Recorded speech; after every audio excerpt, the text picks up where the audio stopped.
Hi, everybody. Today we're going to talk about a topic called the changing face of HR. Um, so, when we look at what are the things that are changing in HR?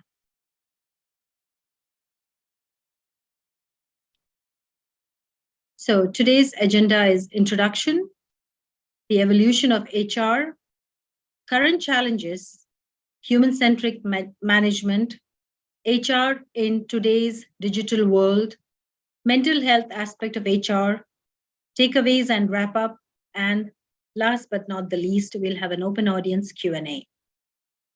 And the speakers for today are, we have Marcus, he's CEO and founder Carrera, Aviana, and Camelon.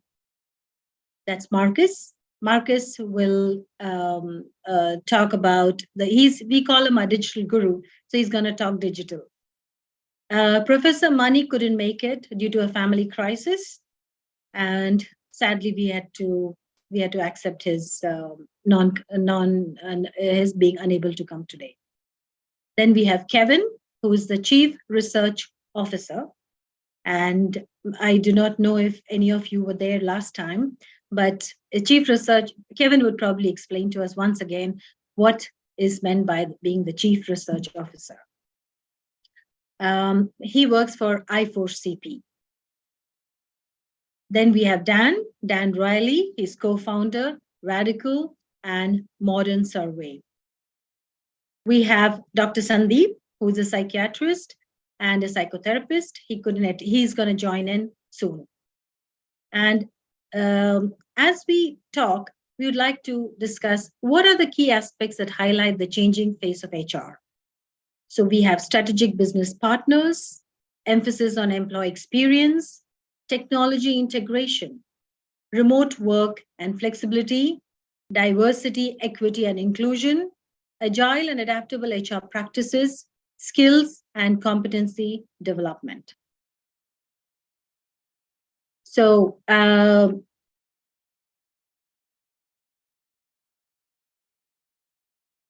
we talked about a strategic business partner. HR is no longer limited to admin work and personnel management. It has transformed into a strategic business partner, actively contributing to organizational decision-making and aligning HR strategies with overall business objectives. HR professionals are expected to possess a deep understanding of the organization's goals and play a vital role in driving its success.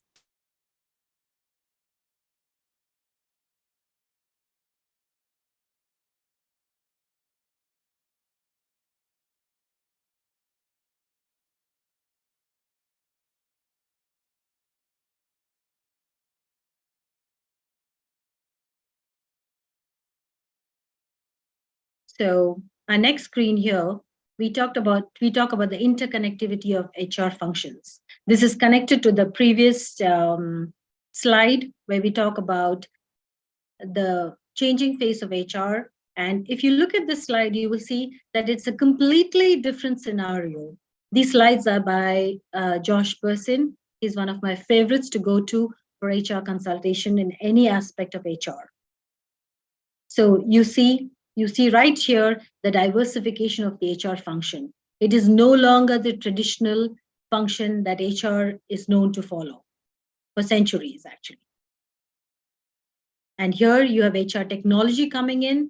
You have a completely different layout of HR technology. You have the whole work process is different. You have employee experience, which is completely different. You have to retain talent and HCM applications, transactional talent. It is no longer the old HR system at all.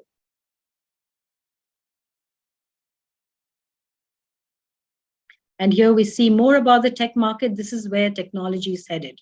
The talent marketplace, the recruitment platforms, the learning platforms, the employee experience platforms, it's all completely different. This again is by Josh Person, my go-to for consultation on these processes. Thus, we see that HR is headed towards a completely different scenario, and we need to look at it in a completely different way.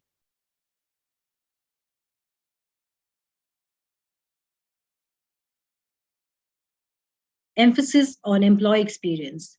With the rising importance of employee engagement and retention, HR now focuses more on creating a positive employee experience through the employee life cycle. This includes designing attractive onboarding processes, fostering a culture of continuous learning and development, and prioritizing employee well-being and work-life balance. HR departments are becoming more proactive in addressing employees' needs and concerns. And like we discussed before, HR has witnessed a significant integration of technology into its processes. Automated HR systems and software streamline administrative tasks such as payroll, benefits management, and employee data management, freeing up HR professionals' time to focus on strategic initiatives.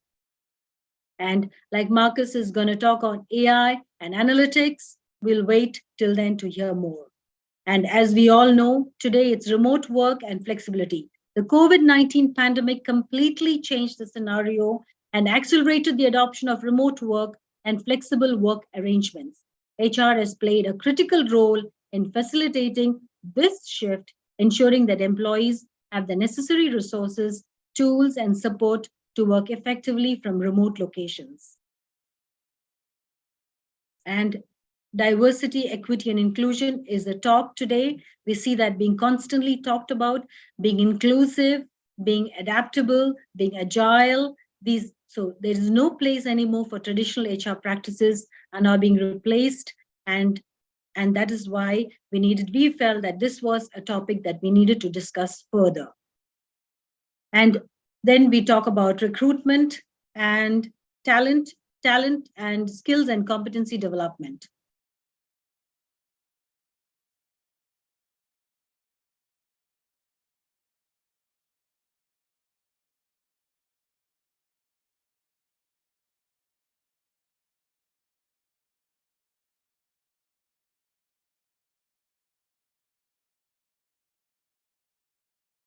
Now, we wanted to discuss why were we looking at this? What was the reason that we decided to talk about the changing face of HR?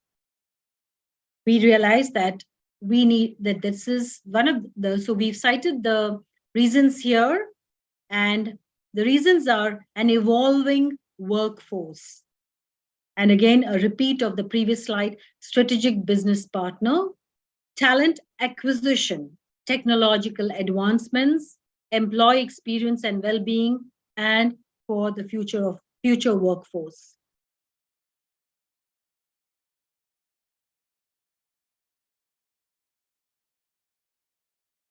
So it is kind of a repeat of the previous scenario where we talked about what were the changes in the HR field today. And we felt the reasons for mentioning this is that the nature of work itself has changed and the composition of the workforce has been undergoing significant transformations. Technological advancements, globalization, remote work, changing demographics have led to diverse and multi-generational work environments. As a result, HR needs to adapt to these changes and effectively manage a workforce and with varied needs, expectations, and skills.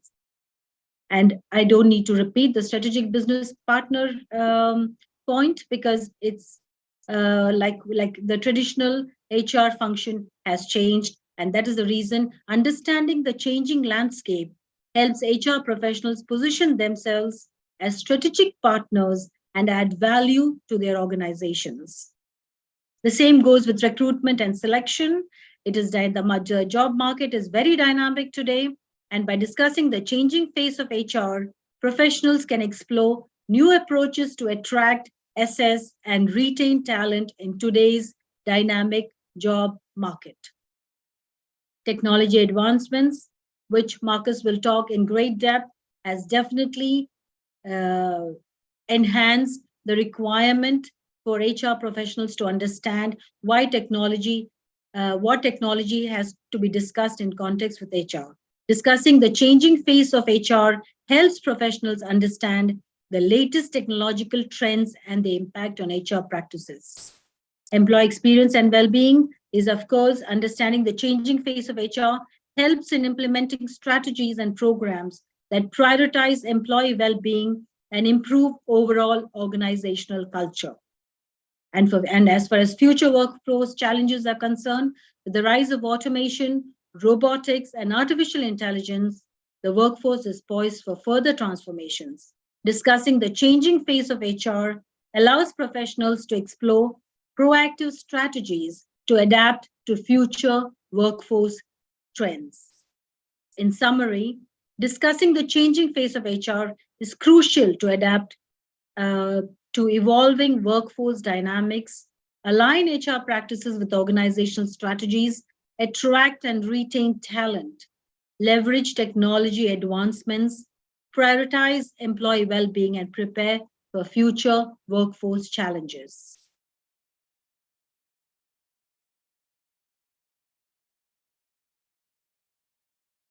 Thus, we see the scale where the incremental productivity of growth is involved, where reskilling, redesigning, recruitment, retaining, these are all the 4 R's of talent intelligence. These additional information so that we understand that in today's day and age, HR has a completely different focus and significance and importance. This is a sample of 2 different companies' approach to recruiting. And you can see that it's a difference. It's if you want a company, if you want a low cost to you have a low cost to hire, you'll have a high turnover. If you want excellent retention, you need to invest and spend time to hire. You need to do a lot of the strategy has to be different. And as Dan is going to further talk about a human-centered management, I will not dwell on this slide for long, but you can take a look at this talent acquisition maturity model. This is again from Josh Person, and it goes to prove that that management has to be proactive and personalized, creative and human-centered, standardized and structured, reactive and fragmented, and not be reactive and fragmented. And thus, you need the culture framework, as we discussed earlier, has to be different. It has to be adaptable to the times that have changed, to the advancements that have happened. And these slides, this slide is just a description of where the mindset has to go. And with that, I end my talk. And Kevin, I hand the baton to you. Thank you. Wonderful. Thanks so much, Bissy. And so Bissy, will I be able to advance the slides from my end here? Or can you advance when I ask you to? Whatever suits you. I'll just ask you to advance, okay? And that'll be much easier. So if you could just advance to the next slide. Folks, I just wanted to share, Bissy had asked me to explain a little bit about a chief research officer. I know it's a funky title, but basically what it means is I work for a research firm. All we do is study the human capital space, and I'm in charge of the research organization within our research firm. So all the topics that we study and all the research that we produce, I'm responsible for. And so what I wanted to do is I wanted to start sharing with people about, where we see the evolution of HR going. And Bissy, are you able to advance these slides? Let me just see. It's stuck for some reason. Okay. Now I'll just figure it out. Okay. So I'll just go on just some narrative here. Great. Okay. So this is just a little bit about who we are as a firm. If you're not familiar with my firm, we are a research firm. You can go to the next one, Bissy. And what we do is we work with hundreds of organizations around the world. And what we're constantly doing with our research is identifying what high performance organizations do differently from low. And that it's related to their people practices And we run all types of analysis to figure out if the practices they pursue actually have a statistical relationship to their ability to increase revenue, market share, profitability, and customer satisfaction over the previous 5 years. So I just wanted to make people aware of that. Bissy, if you could advance, please. And what I wanted to do first is I wanted to just start talking. We'll go to the next slide, Bissy. I wanted to share with everyone a little bit about what we've seen from our own research. So this is a finding that came out of research we conducted about 1.5 years ago with over 100 executives who serve on corporate, private, and public company board directors. And what we asked them is how, in your eyes, has the head of human resources at a company that you serve on the board of director for, has it changed? Has your view of them as a strategic partner changed based upon how they've helped lead the company through the pandemic? And it was very clear to us in that research that how the head of HR helped the company adapt, how it had helped the workers become just as productive offsite as they were on-site, how they helped ensure a healthy culture during that time period. It absolutely elevated their strategic importance. And Bissy, if you click one more time, when we asked these same directors just a few months ago, do you believe that the HR function in the companies that you govern will be more important? So not the head of HR, but the HR function in general will be more or less important over the next 1 to 3 years. 80% of these corporate directors said more important. I think that's a really telling statistic. Now, this also suggests that the changing nature of HR, how the head of HR evolved, the way that they were able to help the company sense and pivot to change and maintain a level of high engagement, high productivity, culture health during the time of the pandemic, these board directors expect the same and more going forward. But there's some challenges, there's some headwinds. So if you go to the next slide, Bissy, this is from a survey we conducted of the heads of human resources. And this was a survey we did about 1 year ago. And what we asked them is what are the most significant barriers to your HR function's ability to deliver on the organization's strategic imperatives? And what you could see is the top 2, and they could answer as many of these as they wanted to. Select the top 3, I should say. So we zeroed them in on the top 3, but 60% said burnout. How the HR team, how much they took on over the pandemic, well-being, culture, PP, personal protective equipment, and all types of things. It was burning out the heads of HR, not just the heads of HR, their teams in general.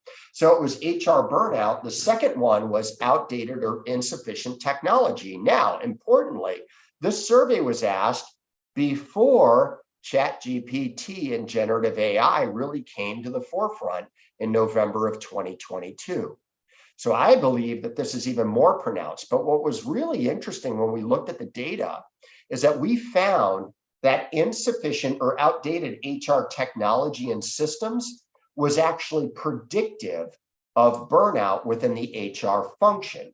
Now, that's really important, Bissy. If you click on the next slide, please. What we asked in that same study is what strategic capabilities within HR are going to be more important in the next 1 to 3 years, and how effective do you believe your HR function currently is at these? Now, what I'm highlighting here, we had about 15 different answer variables, but you can see here that the ones that were rated of high importance, so it was a Likert scale of 1 to 5 of importance, so these would be 4 to 5. So these would be highly important. 60% of these HR executives said using analytical skills to turn data into usable insights would be highly important. But only 21%, as you could see, said that they were highly effective at this. And then I highlight also here, using technology to increase HR's strategic contribution to the business, 51%, very important or highly important, 26%, highly effective. So there's a big disconnect. There's a big disconnect in a couple of key areas here. Number one, we know that HR burnout is very prevalent. Number two, we know that outdated system and technology within HR and the use of technology, the lack of use is also leading to that burnout. We also know that having analytical skills, the ability to turn data into useful insights and storytelling is highly important, but HR functions are not effective at it. And the ability to leverage technology to take the tactical burden off HR and allow them to free up to do more strategic work is important, but they're not effective at it. So these are critical areas that HR must test and learn and grow capability and acquire capability within their own function. Now, if you go to the next slide, please, Bissy. One of the things earlier this year, we came out with a report. Every year we have a report where it's titled Priorities and Predictions. And one of the predictions we made in this year's report was that experience outside of the HR function becomes a strategic professional building block. Now, what's interesting about this is that, Bissy, if you can click real quick just once on this, what you'll see is that experience as an HR business partner is the most prevalent experience among HR leadership teams. So importantly, this survey was answered by HR functional leaders. And we asked them, how much experience does the HR leadership team have? And you could see, as a strategic HR business partner, runaway tops, and it should be. They really understand the business that way. They support the business leader, and they work in tandem with the business leader at a regional level, functional level, department level, whatever it is. But it's a great proving ground for connectivity to the business. The challenge here is that only 9% of these heads of HR told us that, only 9% said that experience working outside the HR function was actually prevalent. Please don't advance, Bissy, go back. Was actually prevalent on their HR team. Now, when you look at like Kohnlein Hogan at Microsoft, the head of HR, Kohnlein came from the business into HR. And when she was interviewed about why that was so important to her, Kohnlein said, my experience leading the business was instrumental in me in helping to understand how HR could be a strategic partner to the business and actually help change the trajectory of the business. Now, I was speaking to the head of HR recently of a very large European company. And this head of HR, prior to being the head of HR for the company, this was a strategic rotation for that person. She was the CEO of the North American region for this company.